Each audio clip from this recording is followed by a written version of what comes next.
Two men live next door to each other. We'll call them John and Steve.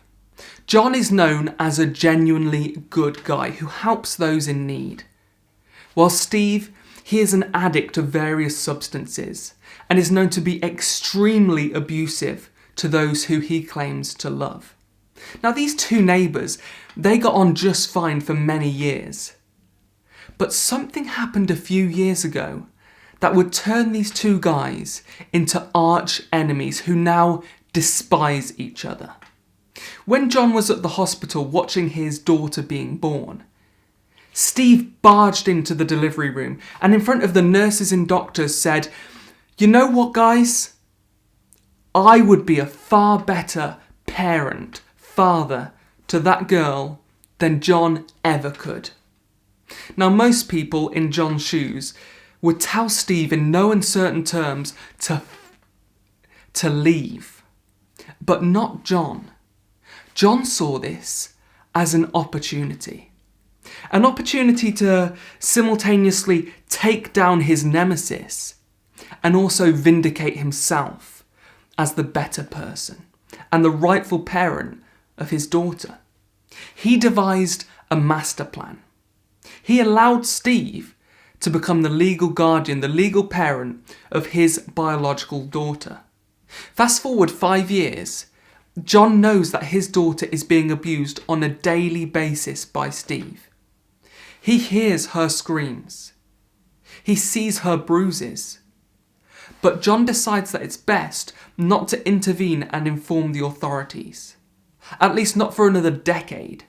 Why?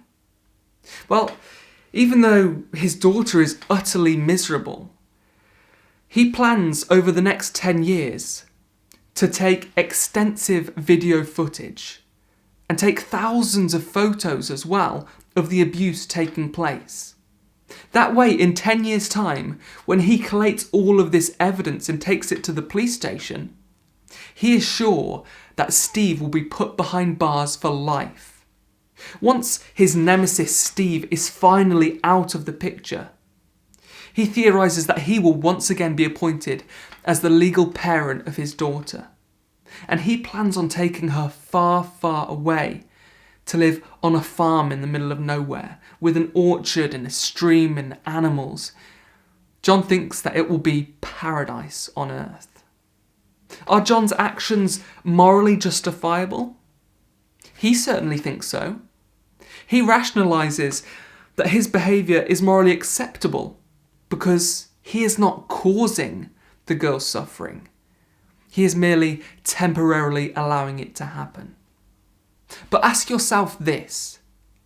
Just because John claims to have a master plan for his daughter, does that mean that allowing 10, 15 years of physical abuse is morally acceptable? Would you say that John's pride and ego with regards to taking down his nemesis is clouding his moral judgment? And when John hands over 10 years worth of photo and video evidence to the authorities, do you think the investigators and the officers will view John as a loving hero who deserves to be the legal parent of his daughter? Or a twisted soul who prevented the course of justice for a long time, in doing so causing irreversible emotional, physical and psychological damage? Now the question, why does God allow pain and suffering, is one that causes many religious individuals to squirm in their seats and to hide away. But as a Jehovah's Witness, I never felt apprehensive about addressing this topic in my ministry.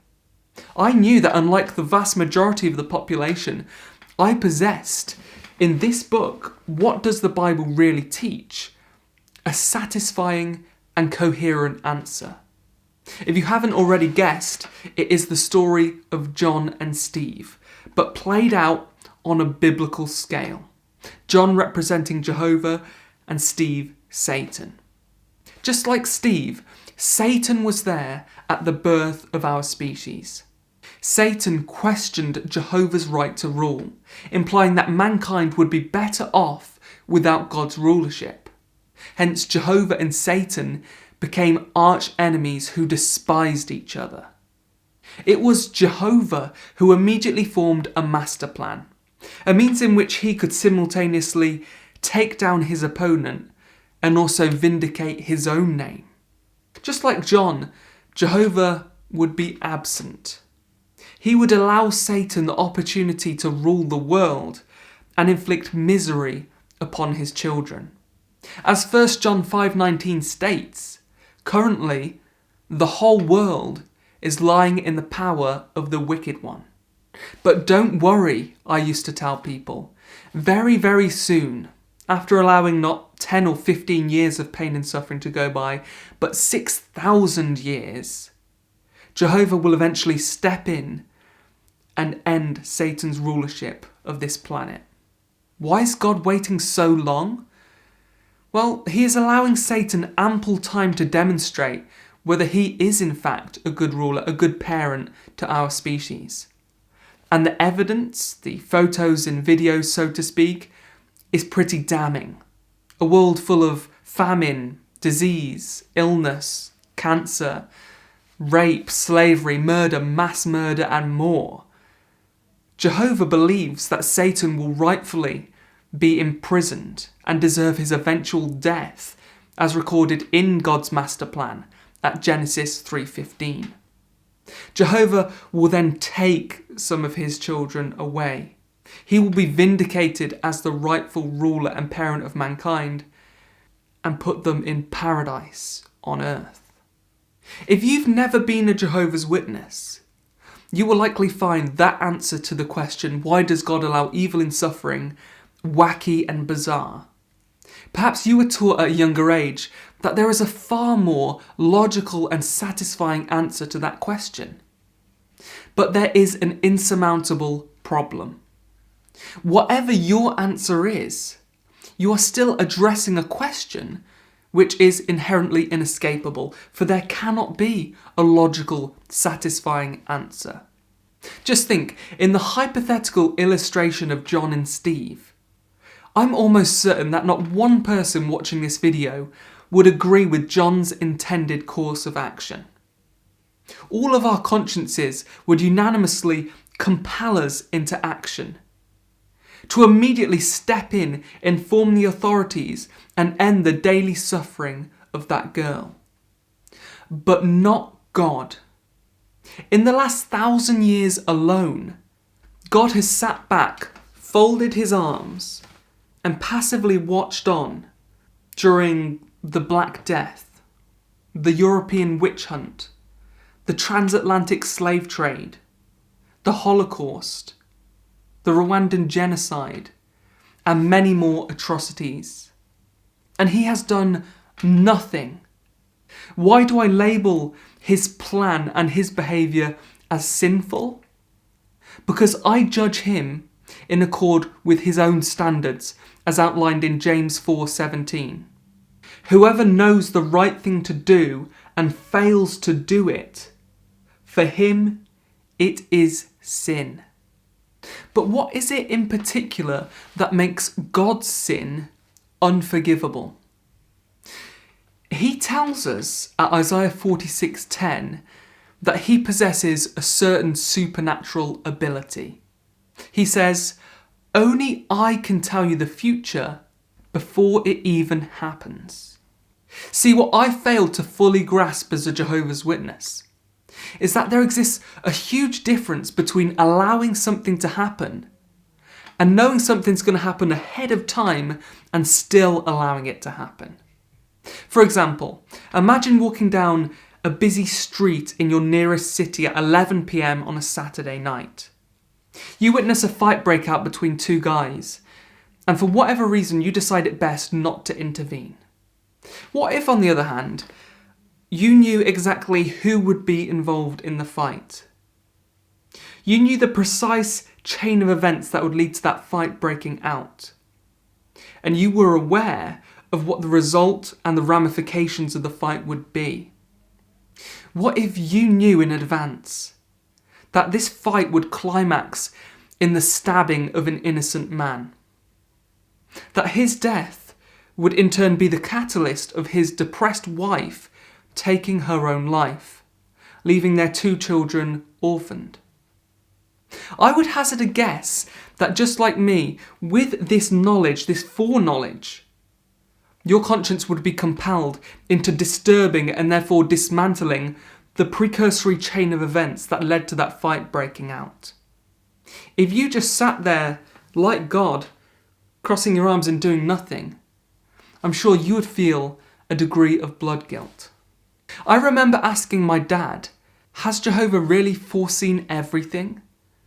Does he know I'm going to put my right hand up at that precise second? Does he know that I'm going to order a McChicken sandwich before I've even looked at the menu? Surely he knew that Adam and Eve would eat the fruit from the tree before he even planted the tree. And my dad would give this lukewarm answer. He would say, well, yes, certainly it is true that God has the superpower, the superhuman ability of foreseeing future events. But he doesn't abuse this power. The world's strongest man has the power to drag a truck or to lift a car, but he doesn't abuse his power. He doesn't go round all day just doing that. At the time I thought, yeah, the answer is kind of reasonable and it sufficed, but there must have been a certain degree of cognitive dissonance, because while he said that in answer to the question, at the Kingdom Hall, I was being told that God had literally filled the Bible to the brim with countless prophecies. Some recorded in the past that were fulfilled in the past. The website BibleArchaeology.org leads an article with the heading 400 Prophecies of Christ in the Old Testament. God knew everything. Where he would be born, the conditions surrounding his birth, events that happened in his life, the precise details of his betrayal, his execution, his resurrection. But also prophecies pertaining to the recent past, the present, and prophecies which will very shortly come to fruition in the near future. I was told that the great battle between Michael and the serpent Satan the devil recorded in Revelation 12, that prophecy was fulfilled in the 20th century. That Jehovah's Witnesses today are fulfilling the words, the prophecy of Jesus at Matthew 24, where Jesus said this good news of the kingdom would be preached in all the inhabited earth. And that very shortly to come, the world's political powers will turn on religion and ban it completely worldwide. The question we have to therefore ask is it reasonable to believe that Jehovah had foreseen all of those events that he's recorded, sometimes in minute detail as prophecies in his written word, the Bible, but that he didn't also foresee the global atrocities that are interwoven within those time periods and centuries? Perhaps we can begin to understand why my dad and Jehovah's Witnesses as a whole propagate this tepid answer throughout their literature. Because if they were to admit that Jehovah has indeed foreseen everything, or that he potentially has foreseen everything, then they would also implicitly be admitting that Jehovah has given the green light, the go-ahead, to all of the pain, suffering and death throughout human history, knowing it would take place. God hates wickedness and the suffering it causes far more than any human does. That is what paragraph 4 of chapter 11, Why Does God Allow Suffering, states in the Bible Teach book. We are told in Genesis 1 that we were made in the image of God.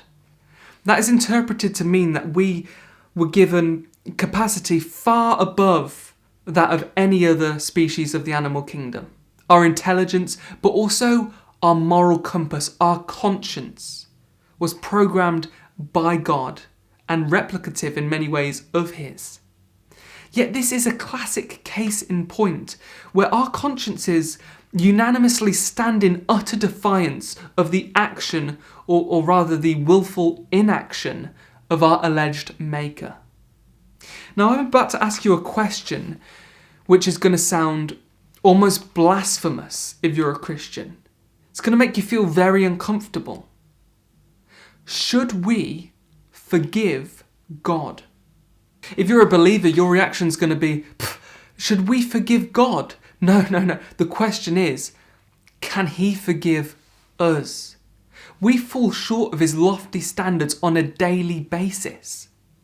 Now, as a self-professed Christian in the past, I can fully empathise with that position. I used to feel so guilty over past transgressions that I would occasionally break down, feeling utterly worthless and beyond salvation. But as uncomfortable as it may be for Christians, it's time that we reverse our judgment, that we put God on trial for crimes against humanity. Ask, is the statement recorded at Job 34:10 true or false? Everyone knows that God doesn't sin. The Almighty can do no wrong. As a believer, you will feel internally conflicted. On the one hand, you will have to acknowledge and admit that with the power of foreknowledge, to allow all human history of pain, suffering and death to still happen is sin. It is morally unacceptable and wrong. Yet on the other hand, you are so accustomed and programmed to defend your God at any cost and under any circumstance that you can't even fully bring yourself to admit he's done wrong, let alone say it out loud. And so I will say it for you. God has done wrong. And while I could forgive a crime, while I could forgive even multiple crimes under certain circumstances, God's crimes against humanity are so immeasurable and so incomprehensible that even if he sat down and apologised face to face, I simply would not be able to forgive him.